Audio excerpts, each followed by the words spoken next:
कल्पना कीजिए कि आप सूरज को एक बास्केटबॉल के आकार का कर सकते हैं। ऐसी सूरत में धरती का आकार तिल के एक दाने जितना होगा।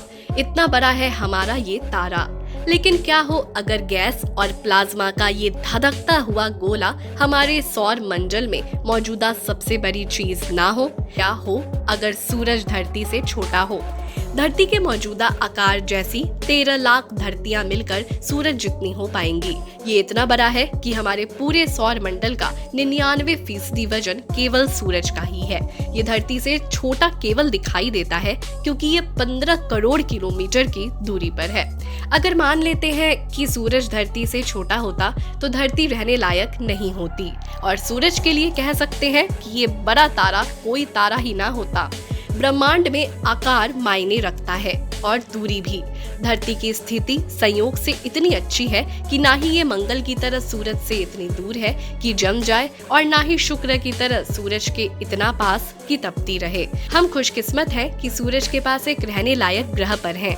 इसका मतलब ये हुआ कि हमारी धरती का आकार, सूरज का आकार और इन दोनों के बीच की दूरी, इन सब से ही धरती पर जीवन का फलना संभव हो सका है।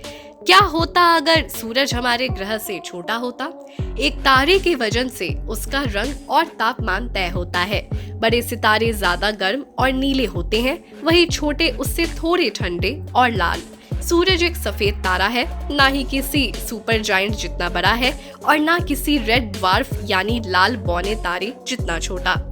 आप सोचेंगे कि इसे आकार में छोटा करने से ये एक लाल बौने तारे जैसा होकर रहने लायक जगह बन जाएगा, लेकिन ऐसा नहीं है। एक तारा चाहे वो सुपर जायंट हो या रेड ड्वार्फ तब तक ही तारा होता है जब तक उसके कोर में थर्मोन्यूक्लियर फ्यूजन हो रहा है। तारे कितने छोटे हो सकते हैं?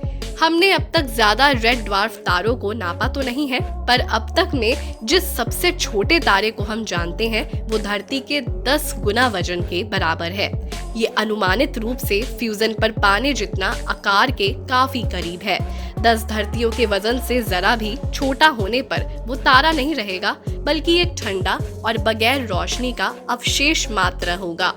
किसी भी वजह से अगर सूरज धरती से छोटा हो जाता है तो इसका वजन उतना नहीं होगा जिससे फ्यूजन हो सके और ये जलकर खाक हो जाएगा। हमारे सौर मंडल में मौजूदा इकलौता तारा तब नहीं रहेगा जो कि सूरज के गुरुत्वाकर्षण का वो स्रोत है जो सभी ग्रहों को ऑर्बिट में रखता है।